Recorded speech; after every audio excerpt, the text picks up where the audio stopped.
The other guy that like really stands out to me, and I talked about this with Jason Timpf last week on the show, I think Kyle Kuzma is like a great target for teams. It seems like he recognizes he will get more on the free agency market if he decides to test the market as opposed to sign an extension with the Wizards. If he is not willing to sign an extension with the Wizards should trade him at the deadline, right? Like, period. The Wizards should do a lot of things, but yeah, that is one of those things too. I think that's a great point. The Wizards should do a lot of things and they don't. And for what it's worth, like there was recently a report that I saw that like they envision Beal, Kristaps, and Kuzma is like the core three moving forward. And that is a great road to 37 wins a year. And I'm super excited about it if I'm a Wizards fan, except I'm not. If I was them, I'd be looking to cash in on Kuzma right now. Kuzma can help a lot of teams. He's really, really improved, I think, over the course of his career. He's a solid defensive player now at 6'9", has that real positional size, can create his own shot at a pretty reasonable level. You know, the shooting isn't great, but he's fearless as a shooter. And teams do tend to close out on him. Like, that's a big part of this because he gets them up at such volume and makes like 34 to 36% based on the typical year. Teams will at least like pay attention to him at the very least. So this also allows the Wizards to be worse. I mean, I would very strongly be looking to move him if I was them.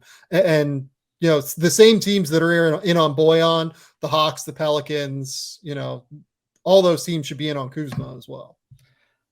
I agree. And the Kuzma, I'm less sold on him like as a player, I think, than you are, because I think of him more as a compliment. He's not your lead scorer, but he can be a part of a good offense. He's not your lead defender, but he can be part of a good defense. And yeah, those players are a lot more valuable if they're around 6'9". Like that helps. But right. Kuzma, the argument is that he will get paid anyway. Like their teams and unrestricted free agency is about falling in love. And the other reason why the Wizards should at least heavily consider it is I'm always very gun shy on unrestricted free agency when the player has never chosen your team at any point in time. Like he didn't choose to sign an extension there. He didn't choose to sign there as an offer sheet or anything else.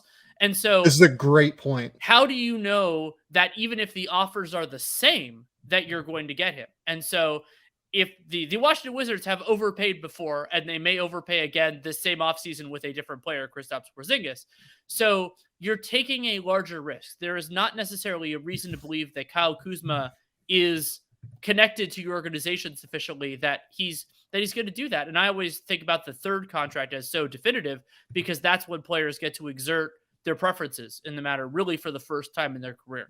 And so Kyle Kuzma, he might not have the most robust just because there aren't going to be that many teams with cap space. Sign-in trades, of course, could be an option as well if Tommy Shepard's wouldn't play ball.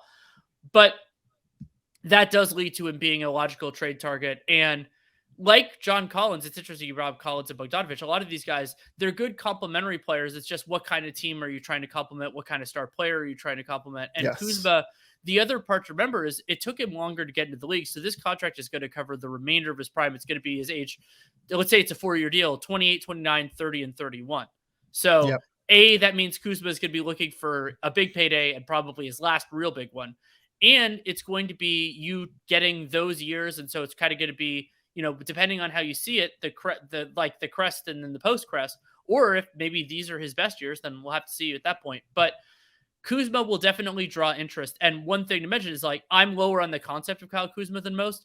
That's why I probably wouldn't be the GM trading for him, but there are other people who are way higher on him, and they're the ones who would make the trade and who would sign him.